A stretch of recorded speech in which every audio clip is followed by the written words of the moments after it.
Hola de nuevo, mi nombre es Mario Alberto Baltasar. En la entrega anterior habíamos hablado un poco de la nomenclatura, de la necesidad de un nuevo sistema musical. Los intentos de Julián Carrillo por hacer que la música se leyera tan simple como una carta o un periódico, que se leyera, se escribiera y se leyera. Y obviamente pues también hay que fundamentar un poquito las razones más profundas, es decir, ¿qué podría haber de diferencia entre ver un pentagrama y ver una serie de guarismos, de números? Realmente hay una gran diferencia. Hace un tiempo, estamos hablando quizás 12 años, yo tenía una escuela de música y solía introducir a los alumnos pues al mundo de la música. Muchas veces era gente, incluso pues gente que iba pasando, ¿sí? Afuera de la escuela. En ocasiones yo pensaba que la manera de promocionar, por ejemplo, mi escuela era pues poner periodicazos, poner desplegados, hacer una entrevista en radio, televisión, volantear, entregar tarjetas. Y no, sorpresivamente lo más efectivo de todo era la gente que iba pasando y preguntaba. El solo hecho de que la gente preguntaba me dio a entender de que la mayoría de las personas estaba involucrada en un grado muy sensible con respecto al interés de hacer música. Buscaban pues de alguna manera pues tocar la guitarra, tocar el piano. Nunca era tan alto el interés, pero obviamente pues qué mejor que entrar con una persona que hacía una pregunta: oye, aquí enseñan piano, aquí enseñan guitarra, y de repente en la primera sesión, que era media hora más o menos, que era una sesión de cortesía gratuita, llegaba, se le explicaba someramente pues, las justificaciones, las bases del método. En el caso de Julián Carrillo pues era sustituyendo 12 notas por 12 números, así de simple, y salían tocando al primer intento incluso una o dos páginas de Claro de Luna de Beethoven. Podría ser, en el caso de los niños, la canción de los changuitos, también conocido como el Vals de la Pulga, una canción muy chistosa. Pero obviamente pues es impactante de repente ver a alguien que jamás se ha sentado a un piano desarrollar una lectura inmediata, a primera intención. Y si estamos hablando de que en cuestión de minutos una persona puede desarrollar eso, ya se imaginarán al término de 10 horas clase, 20 horas. Normalmente el método yo lo presentaba como 1 hora a la semana. Yo no requería mucho más para demostrarle a la gente y darle resultados. En realidad la gente, como lo dije en la entrega anterior del video, la diferencia entre la persona de a pie, la gente común, en realidad la diferencia es el lenguaje. El lenguaje, si tuviéramos el lenguaje de Albert Einstein, pensaríamos como Albert Einstein. ¿Qué es lo que hace la diferencia en el cerebro de Albert Einstein al cerebro nuestro? Bueno, normalmente pensamos que nuestra memoria la vemos casi en términos de una bodega a granel, donde están los frijoles junto con el arroz revuelto con los garbanzos, y donde sabrá Dios qué más está guardado. Pero qué diferencia sería que tengamos estantes con recipientes perfectamente bien diseñados, con letreros, en orden alfabético quizás. Obviamente cuando pensamos frijol, pues agarramos la F, sacamos todos los productos y sacamos el frijol. Así pasa con la mente humana.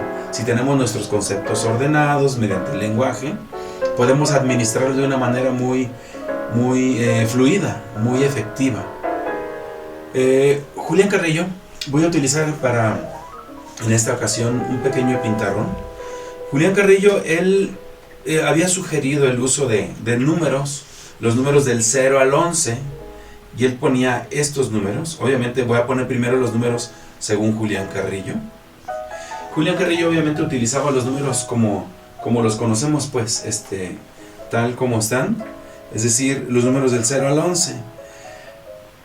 Era fantástica la partitura de Julián Carrillo, pero luego, bien pronto me di cuenta que esta manera de escribir también tenía sus deficiencias. Este 1, en general, lo podía yo confundir muy fácilmente con la barra de compás. Quien conozca partitura sabe que está en la pauta y la barra de compás. En el caso nuestro, Julián Carrillo sugería el uso de una sola línea. Entonces, si uno pone esto, la barra de compás se confundiría. Decidí yo entonces cambiar esa escritura y en vez de poner una barra, cambié de hecho 5 guarismos, 5 dígitos, lo pongo así como una cuña. De hecho, en algunos países ya mucha gente cuando escribe direcciones y todo eso pone el 1 de esta manera. El siguiente número que se confundía evidentemente era el 4. El 4 y el 9, si lo vemos de esta manera, parece que se distinguen, pero ya cuando lo escribe uno con cierta velocidad, el 4 y el 9 se confunden. ¿Cómo se vería, digamos, el 4 si yo quitaría el palito de abajo? Evidentemente como una U cuadrada. De hecho, es el signo que yo he propuesto para el número 4. Sería como una U cuadrada. Lo pongo de esta manera aquí. Sería así. Ya no se confundirá para nada con el 9. Uno de los problemas del 8 es que lo escribimos de esta manera. A veces, peligrosamente delgadito. ¿Sí? Se parece mucho al 9. Y yo decidí quitar este guarismo también, sustituyéndolo. ¿Cómo se dice 8 en inglés? 8. Entonces lo ponemos como una E minúscula. Ya no se confunde para nada. A continuación tenemos el caso del número 10. No sabemos si es 10 o 1 y 0, o una barra de compás y un 0. En suma, ¿cómo se escribe el número 10? En números romanos, con una espantosa X, como diría Chabelo. Aquí está la X y ya tenemos cada dígito, cada guarismo, cada número se puede escribir. Ahora, el problema es el 11. No sabemos si son 2 barras de compás o son 2 unos. Entonces, ¿cómo haríamos esto? Simplemente sin levantar la pluma. O en este caso, pues el marcador, claro. Entonces, el 11 sería simplemente como una N al revés. Sería muy fácil de leer y de escribir. Todo esto tiene como escenario el uso de una sola línea. Suena fantástico. En una sola línea, quitando el pentagrama, quitando las claves, las armaduras y los accidentes. En el video pasado y antepasado yo había hablado pues del uso de 5 líneas. En aquel tiempo pareció una buena idea. Hay que recordar que cuando el canto gregoriano, el canto ambrosiano, el canto llano, utilizaba pues una distancia, digamos, vocal muy corta. Entonces simplemente ellos ponían la letra C como un indicativo en alguna de las líneas y cualquier rango era suficiente. No había acordes, no había armonías como las conocemos hoy en día. El ritmo realmente pues estaba más bien implicado en el texto. En aquel tiempo no era mucho problema. Sin embargo, aún en el en el tetragrama ya era difícil discernir la altura de la nota. Julián Carrillo, al hacer esta, digamos, simplificación, él sugería que los números podían estar en línea, abajo y arriba. Entonces, obviamente, pues cada nivel ya implicaba los números del 0 al 11, implicaba una octava en sí. Julián Carrillo, este sistema también, aparte de los 5 guarismos que he cambiado yo, Julián Carrillo también tenía una manera de ver que a mi modo de ver no era tan bueno. Él ponía luego esto así, y luego ponía esto así, y esto así.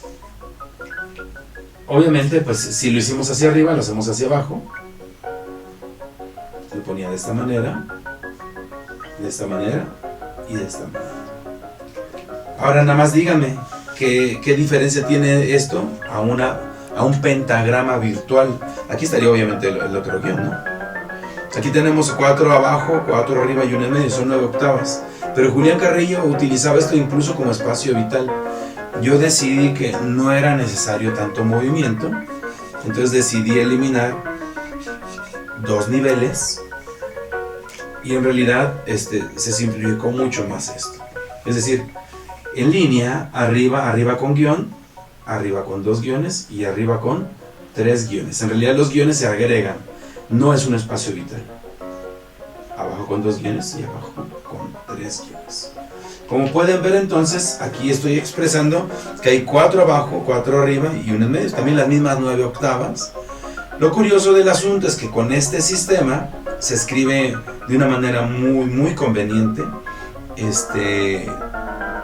todas las tonalidades, todas las escalas a primera vista. Este sistema Julián Carrillo lo desarrolló y luego lo aplicó de una manera mucho más extensa y claro, sugirió el uso de acordes. Él ponía de alguna manera esos acordes en relación a la línea, pero él hacía un trabajo un poquito más difícil. Por ejemplo, él ponía Do mayor, que es 0, 4, 7, Do mi sol. Él ponía, por ejemplo, 0, voy a ponerlo con mis números, claro, 4, 7. Él privilegiaba la nota de arriba y él lo así ponía como en simultaneidad. A mi modo de ver, realmente los acordes uno tiene la costumbre de leerlos siempre ascendentes. Do, mi, sol, fa, la, do, sol, si, re. Pero él privilegiaba la nota superior, no la inferior. Y para mí eso es como un error de practicidad. Evidentemente a mí me pareció que esto no se lee. Yo lo que hago es poner en su octava real las notas, como lo vemos aquí, pero en este caso lo atravieso con una diagonal, lo cual significa simultaneidad.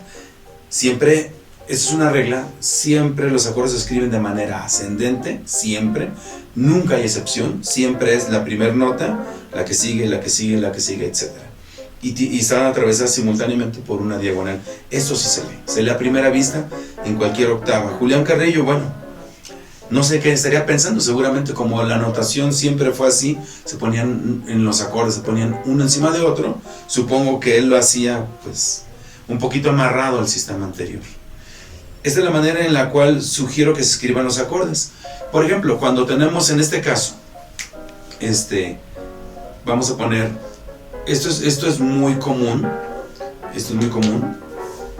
por ejemplo, do y do, en este caso, está atravesado, es una octava. Entonces yo hago normalmente una notación resumida, privilegiando la nota base. En este caso sería el do y la atravieso con dos diagonales. Eso es el signo de octava. Es uno de los signos más utilizados en la escritura por derecho propio, porque pues todos los pianistas cuando hacemos octavas en ambas manos lo hacemos de una manera muy segura y muy fluida. Es un recurso muy común este recurso. A veces se tiene que escribir de esta manera por si hay que agregar un acento, algún tipo de extensión o ligado, ¿sí? Entonces evidentemente en su momento cada signo va especializándose. Otra de las cosas que Julián Carrillo hacía, y de una manera quizás no tan exacta, era el asunto de la rítmica, ¿sí? En este caso la música normalmente se escribía de esta manera: negra, blanca, redonda, corchea, doble corchea. Esto es, digamos, después de algunos siglos, esto fue el resumen ejecutivo de cómo se escribía la música. Normalmente decimos entero, mitad, cuarto, octavo, 16avo, ¿sí? Como las pulgadas. Entero, mitad, mitad de la mitad, mitad de la mitad, mitad de la mitad, etc. Cosa curiosa, este es el cuarto, y sin embargo, todos los compases que tenemos los escribimos en cuartos, no en enteros. Yo no conozco ningún compás que se escriba un entero, dos enteros, tres enteros, excepto el Carmina Burana. Si lo ven en la partitura, está escrita en enteros, curiosamente. Es bien simple. Si yo me siento en un piano, ¿dónde me siento? ¿A la derecha, a la izquierda o en el centro? Evidentemente en el centro pues abarco. Si me pongo a la derecha ya no alcanzo, tanto a la izquierda como a la izquierda a la derecha.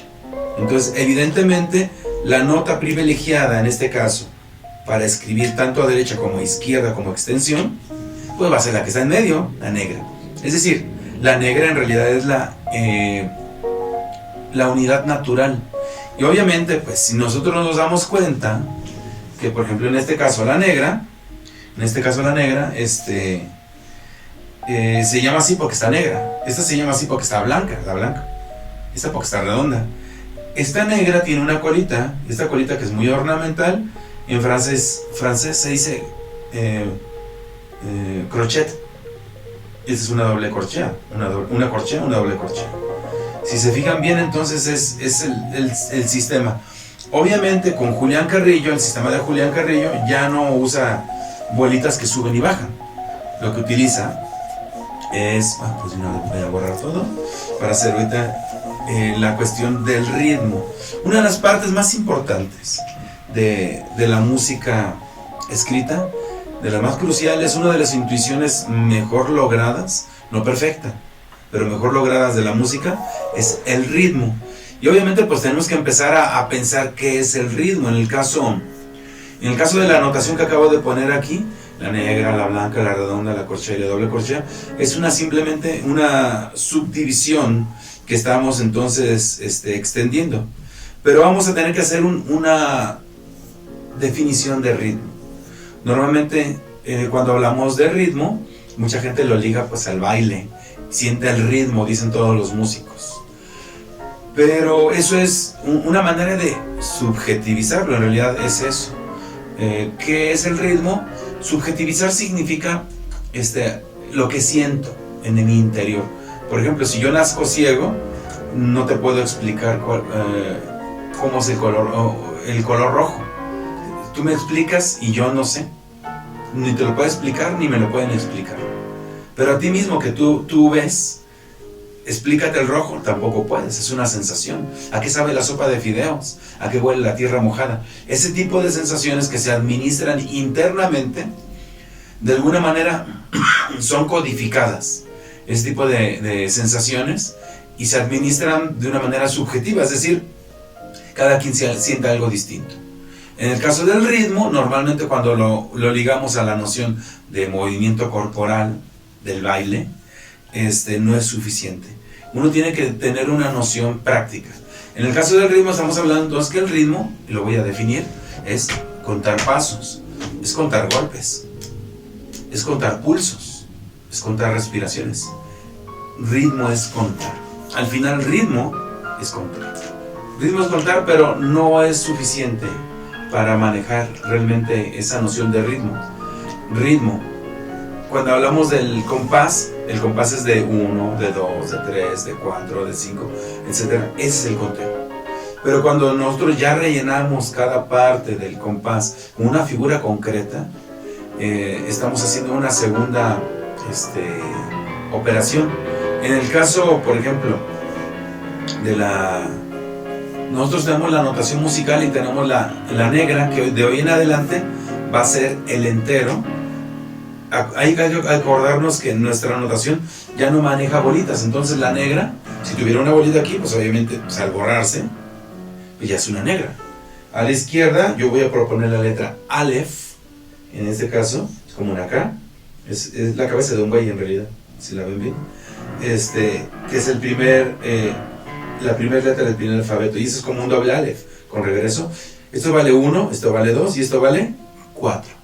A la derecha, correspondientemente, va a valer mitad, y a la derecha, mitad de la mitad, pues cuarto. Esto sustituye a la propuesta, incluso a la propuesta de Julián Carrillo. Julián Carrillo, cuando estaba hablando pues de la rítmica, él estaba muy amarrado todavía al concepto anterior. No es que esté mal, yo también las partes que corresponden al sistema y son legibles, el sistema normal, yo las he dejado, no hay ningún problema. Al contrario, pues para qué moverlo todo, ¿no? Algo se ha de quedar. Pero de hoy en adelante, el palito, que es el signo más simple, el palito es una unidad. Es el conteo, ¿sí? Entonces dijimos que ritmo es contar. En este caso, si yo estoy contando esto, que es la unidad, voy a hacerlo de esta manera. O sea, pum, pum, pum, pum. Pero cuando yo llego a las mitades, a los cuartos, a los tercios, a los quintos, a los sextos, etc., ¿cómo hago? ¿Qué es lo que debo de hacer? Saco un cronómetro y me pongo a tocar piano con cronómetro, digo, porque estamos midiendo mitades, tercios, cuartos, quintos. No, pues no es viable. No voy a cantar con cronómetro, ni tocar batería con cronómetro, ni violín con cronómetro.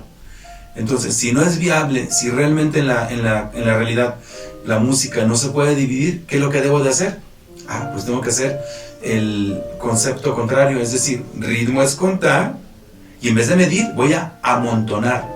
Es exactamente el concepto contrario. Ritmo es contar y amontonar. No me interesa lo que mide, sino los que caben. Ritmo es contar y amontonar. El conteo, pues es el compás, y el amontonamiento, pues es la figura en particular. Normalmente podemos subdividir pues el amontonamiento en dos subclases muy genéricas, que son las más comunes, es binario y ternario, es lo normal. Obviamente, cuaternario es 2 de 2, 2 por 2, 4, es pariente. El otro sería 5, obviamente 6 sería 2 por 3 o 3 por 2.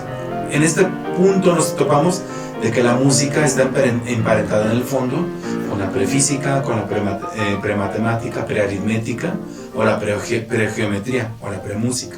Es decir, un sustrato común donde todos los mismos datos son para todas las materias. En este caso, el fenómeno del ritmo es común a la teoría de los números, por decir algo. Cuando hablamos entonces de la música, voy a proponer a continuación. Hace rato estábamos hablando de los números como tal, es decir, voy a escribirlo ahora aquí, ilustrando un poquito. El teclado, por ejemplo, tiene un módulo, las teclas blancas, que es el famoso do, re, mi, y las teclas negras que están en grupos de 2 y de 3, así literalmente, grupos de 2 y de 3. Cualquiera que conozca un piano se va a dar cuenta que el módulo completo del piano es este, es decir, 7 teclas blancas, 2 y 3. Donde aquí este es el do, re, mi, fa, sol, la y si. Ya habíamos visto con anterioridad que las sílabas que están relacionadas con cada tecla, con cada nota, en realidad nunca están anotadas en una partitura. Es decir, nosotros las sobrenombramos, pero en realidad nunca vamos a encontrar una partitura fuera de las que son a veces para niños, con do, re, mi, jamás.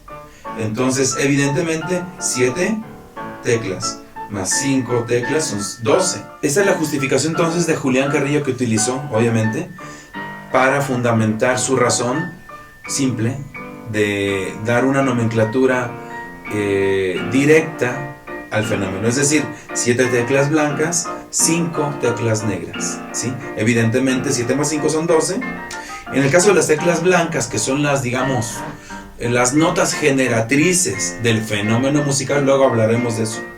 Es decir, realmente las primeras notas que se generaron en la mente humana, en la praxis musical, fue por alguna razón que luego explicaré, las teclas blancas.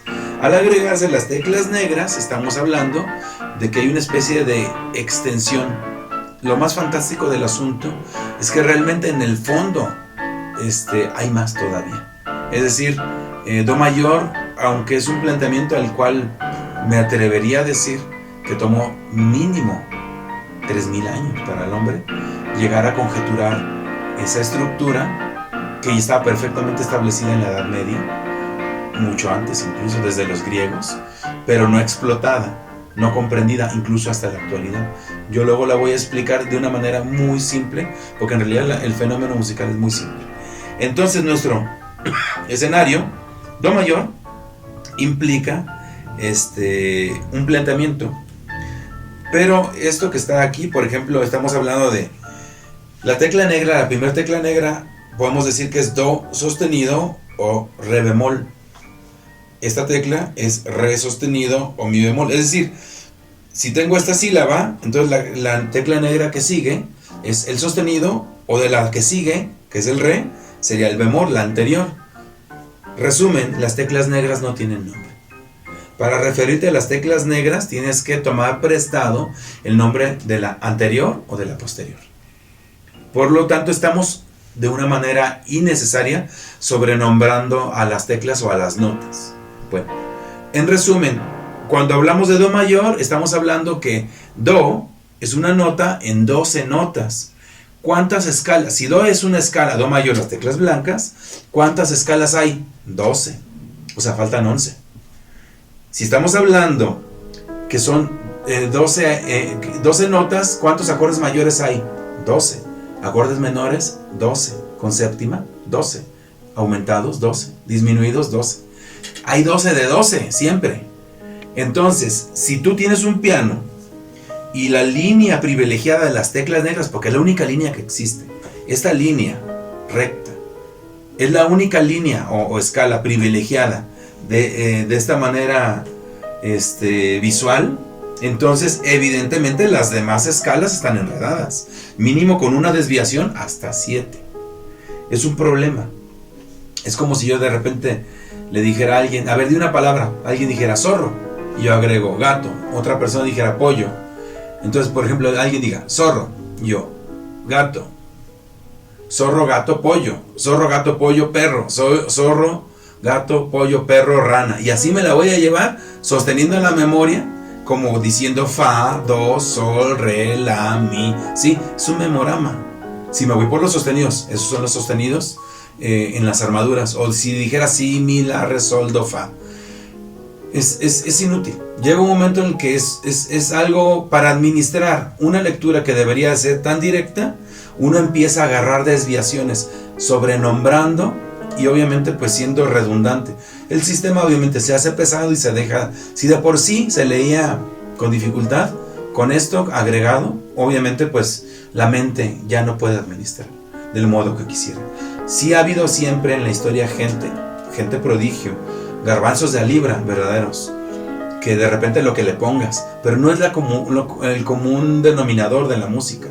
El común denominador de la música es de verdad la frustración, el aburrimiento, el abandono, lo impráctico. Julián Carrillo, cuando hizo esta mención, obviamente voy a poner ahora los nombres, digo las notas, que es do es 0, 1, 2, 3, 4, 5, 6, 7, 8, 9, 10 y 11. Ese es el canon de lo que hizo Julián Carrillo, ya con mis números, con mis guarismos. Por ejemplo, 0 es do, 2 es re, 4 es mi, 5 es fa. Es bueno aprenderse, evidentemente, es bueno aprenderse las notas musicales según la norma de las teclas blancas. Y es muy importante porque esta norma de las teclas blancas va a ser la que vamos a seguir cuando leamos el pentagrama. Sí hay que leer el pentagrama si al final lo que queremos es traducir. A mí me encanta traducir. Es una labor ardua, necesaria y bonita. De algún punto de vista es muy útil. Yo he aprendido música, obviamente, pues leyendo a Mozart, porque es Mozart. Es como si estuviera leyendo la correspondencia de un filósofo o de un matemático. Yo estoy aprendiendo directo de los textos, y los textos perfeccionados y publicados. Evidentemente, cuando hablamos del 1, pues es el famoso do sostenido o re bemol, ¿sí? El re sostenido, el 3, es el 3 tomaría entonces, sería re sostenido, mi bemol, fa sostenido, sol bemol, sol sostenido, la bemol, la sostenido, si bemol, ¿sí? Como se dan cuenta, es difícil hasta de decirlo. Normalmente cuando hablamos de los acordes, entonces tenemos ya que sustituir esa manera de ver, ¿sí? Voy a borrar ahora esto.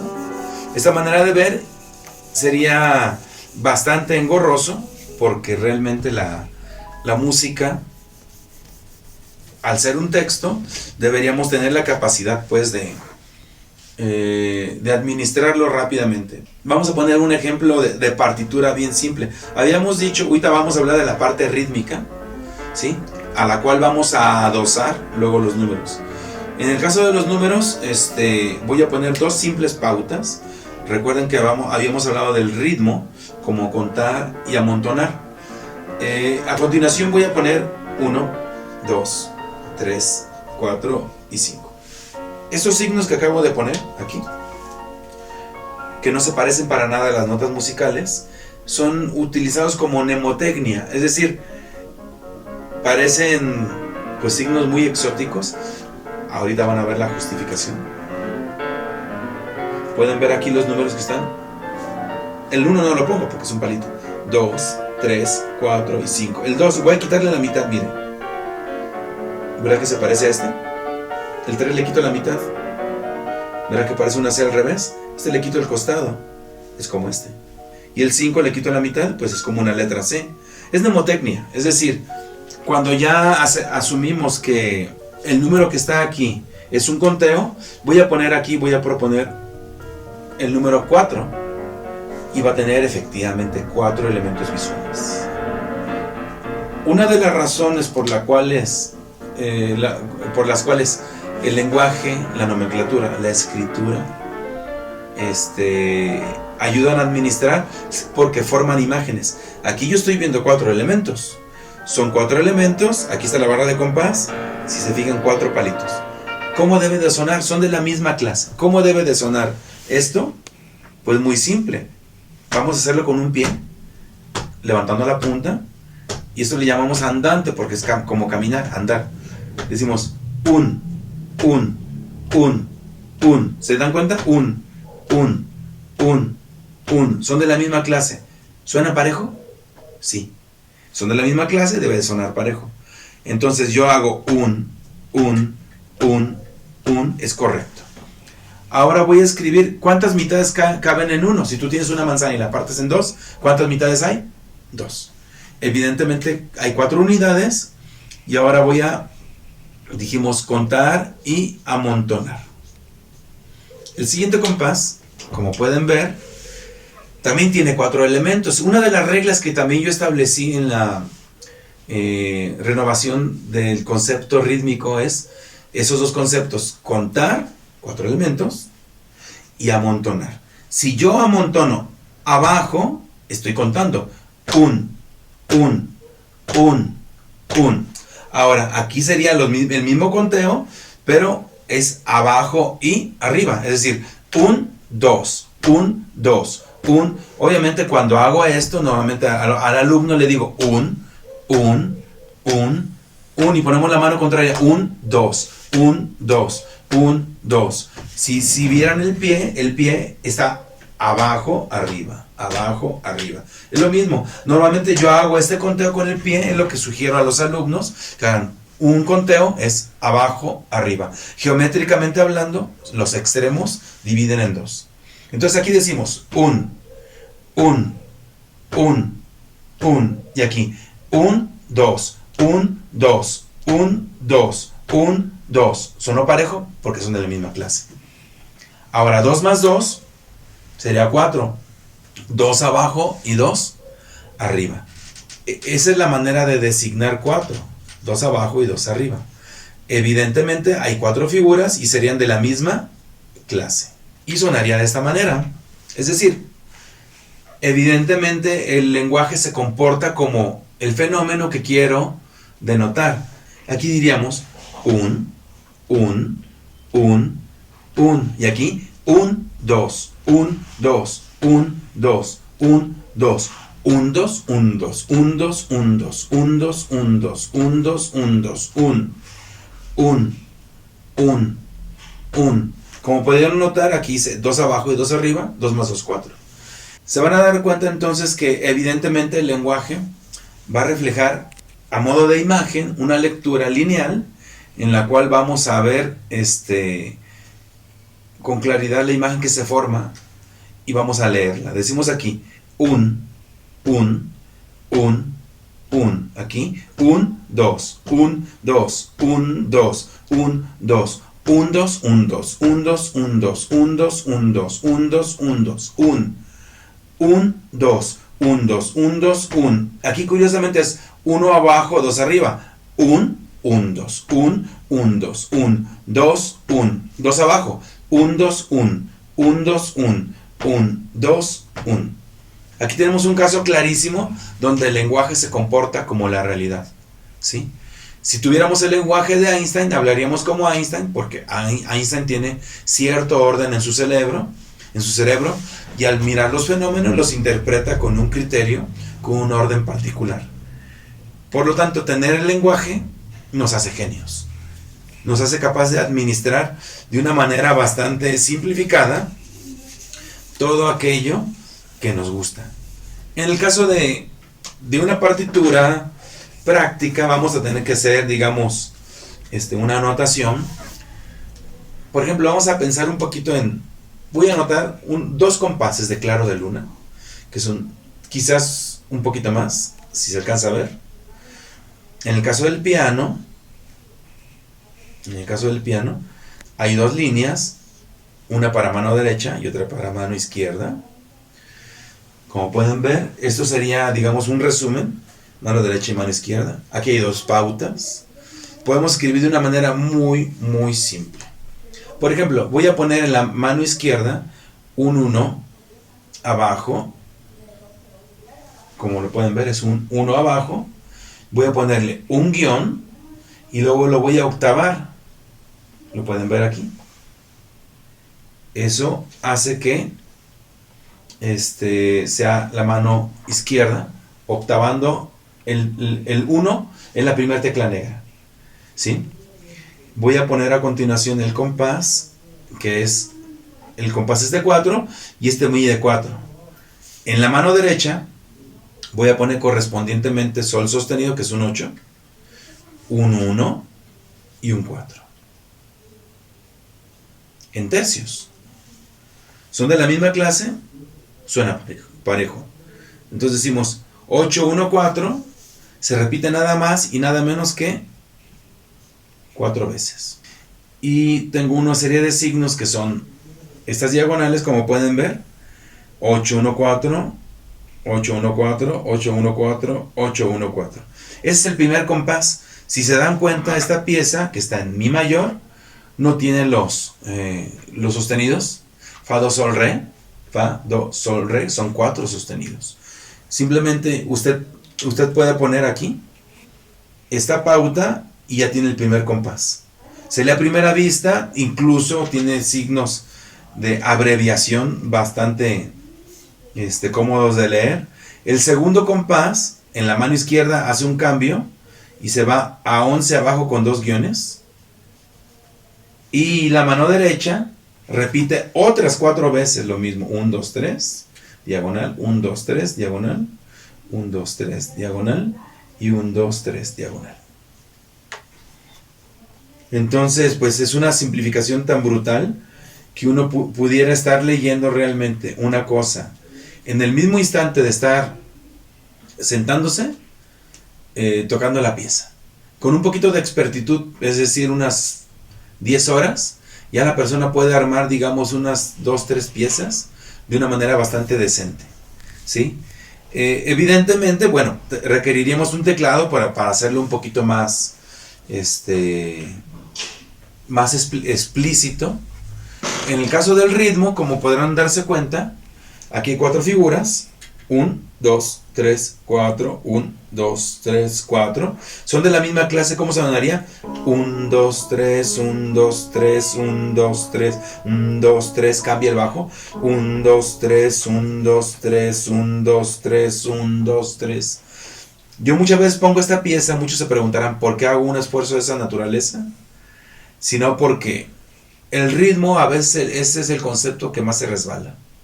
Entonces, en el caso de la música, evidentemente pongo piezas que están construidas únicamente de tercios, únicamente de negras o de corcheas, para que el alumno no se preocupe mucho.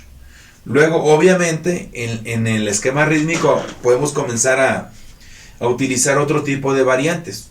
Por ejemplo, el molde de Paralisa es un molde universal que se utiliza, por ejemplo, en El Padrino. El molde de Claro de Luna se utiliza muchísimo, por ejemplo, en piezas instrumentales, en el blues, en el jazz. Me refiero al ritmo ternario. Y párale de contar. Realmente la música, en este caso, si tú te sabes una pieza, puede compararse con 10,000 más. Es decir, es como los idiomas. Tú sabes español. Obviamente el español está emparentado con el rumano, con el italiano, con el latín,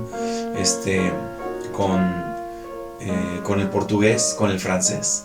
Y en esa misma medida, obviamente, leer implica un poquito más de contacto. La literatura, en este caso, al ser cultura, amplía muchísimo más los horizontes. El piano, como vuelvo a decir, es un modelo muy seguro de seguir, porque es un molde neutro. Ustedes recordarán el módulo del piano con 7 teclas blancas y 5 teclas negras. Se repite hasta 7 veces. Una vez en el centro, 3 veces acá y 3 veces acá.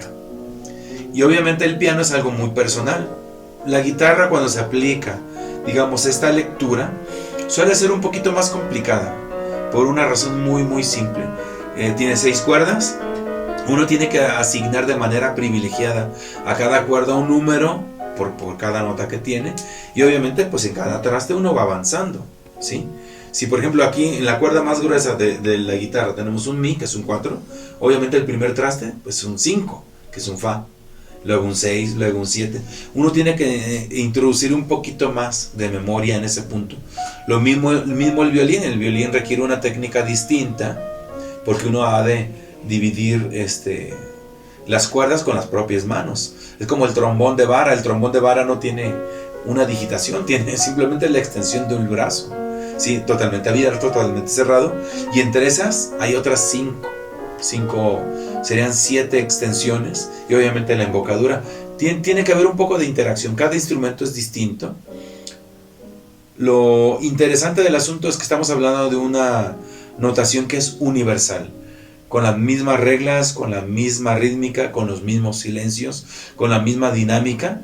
Diferente aplicación, ciertamente, no es lo mismo oboe que clarinete, que saxofón, que batería, que piccolo, y cada instrumento obviamente pues ya determina. A mí me interesa de un modo muy particular que todos los instrumentistas manejen la partitura de una manera universal y se deriven pues digamos, al menos sugiero que en el caso de los instrumentos a uno de cada clase, es decir, uno de cuerda frotada, uno de madera, otro de metal, de manera arborescente, es decir, a manera de un árbol, donde las ramas convergen en un tronco común, es decir, la música como fenómeno, ligando a todos los instrumentos como meras expresiones, ya sea de viento, ya sea de cuerda, ya sea pues con membranas como los tambores, como los metales, que a veces son los platillos, los metalófonos, muchísimas maneras variadas pues de generar el sonido. A veces obviamente tenemos que considerar también los instrumentos nuevos, que en realidad están basados en los instrumentos antiguos o clásicos, pues, por ejemplo los sintetizadores que tienen el mismo set o conjunto de teclas para utilizar, digamos, el sistema, en este caso, pues temperado. Hay posibilidades, obviamente, de más adelante abrir el mundo de la música a nuevas posibilidades, pero por hoy bastaría, pues dado el asunto cultural, conectar pues todos los instrumentos musicales, como cuando se descubrió la piedra Rosetta en Egipto, creo que fue en Alejandría, cuando pues pasaron los soldados, no sé si recuerdo que fue de Napoleón, y había una piedra pues en el lodo, en el fango, se le levantó y había una inscripción triple, donde podíamos leer demótico, jeroglífico y griego.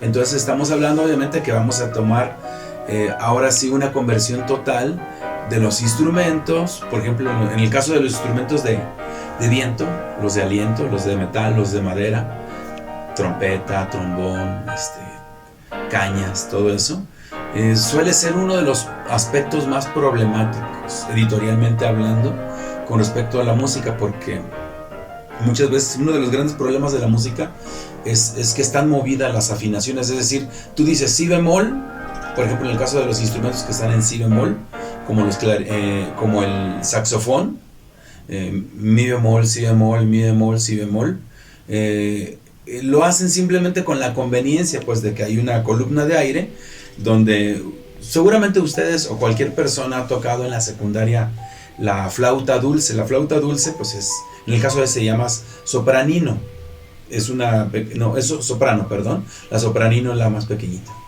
La flauta soprano, que en este caso está en do, normalmente voy a poner este modelo, 3 dedos a la izquierda, 3 dedos a la derecha, es lo normal. Se agrega el meñique, este meñique no se utiliza, es el de meñique izquierdo. Entonces el aspecto fundamental de la flauta es esto y el pulgar derecho simplemente sostiene. Si tú tomas un clarinete es lo mismo, son 3 acá y el pulgar que tapa un hoyo o produce con un pedalito que tiene aquí una quinta. En el caso del saxofón, hechos por Alfred Sachs, toda una familia, sopranos, este, barítono, ¿cómo se llama? Soprano, mezzosoprano, contralto, tenor, barítono y bajo. Se van turnando de esa manera.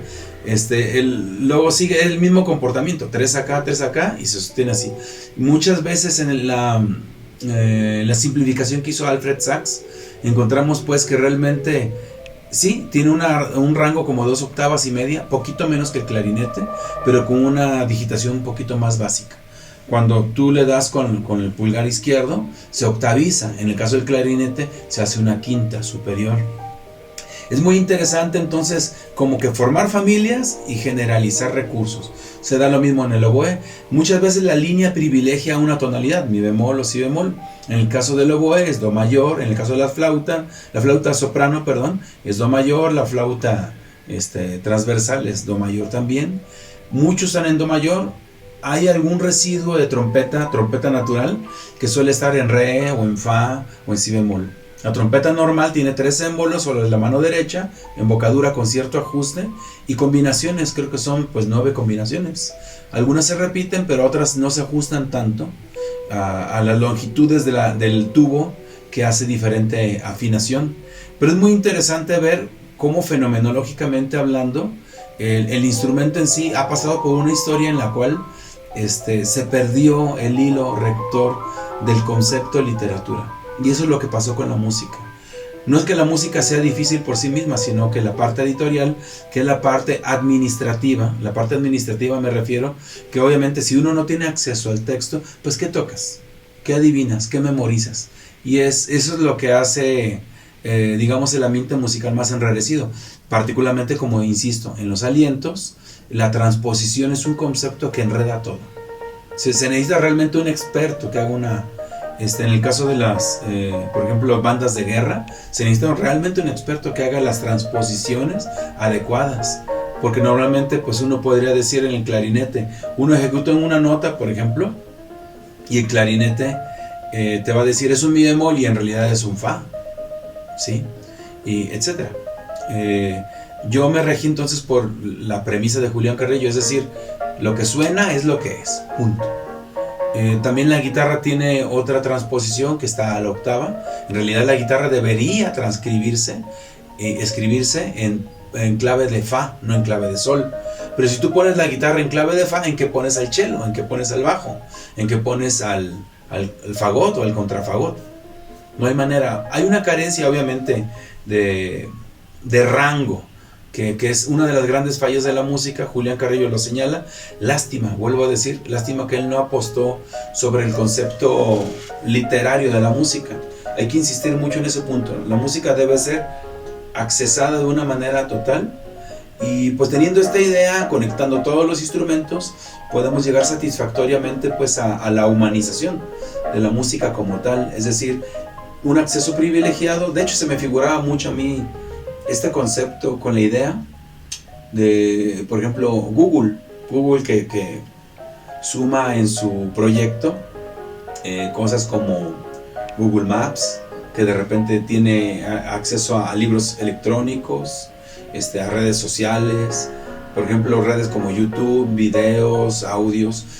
Y a mí se me ocurría que podría ser casi esto una herramienta de Google, es decir, es más, casi pediría que los chinos, que son tantos, que tomaran, que adoptaran, que se robaran la metodología numérica para establecerla de una manera masiva. Lo demás es lo de menos. Yo podría decir que administro las traducciones que yo he hecho.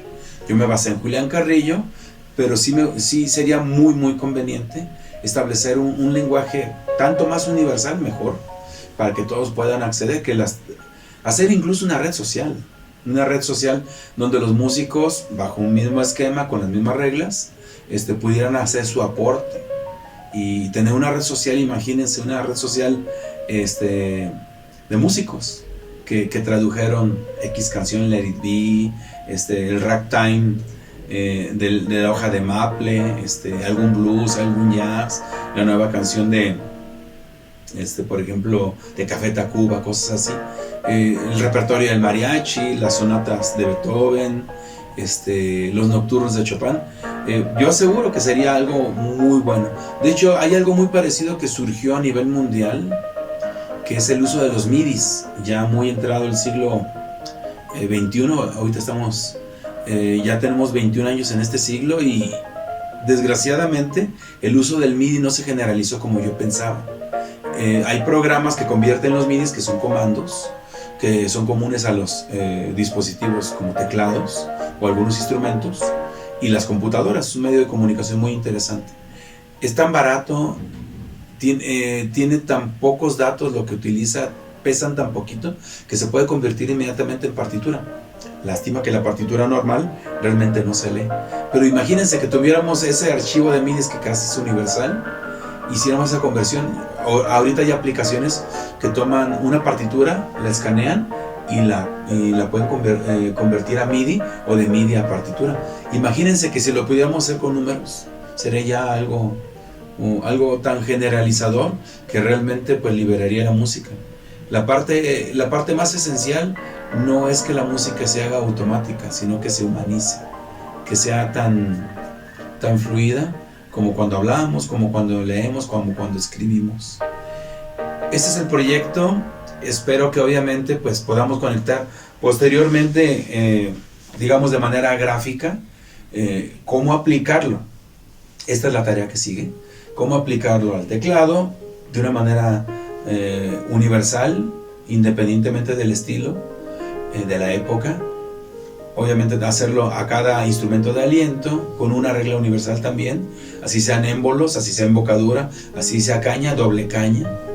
También a la voz, también eso es muy importante. De hecho, el objeto musical, el instrumento primordial de la música siempre fue y será la voz humana.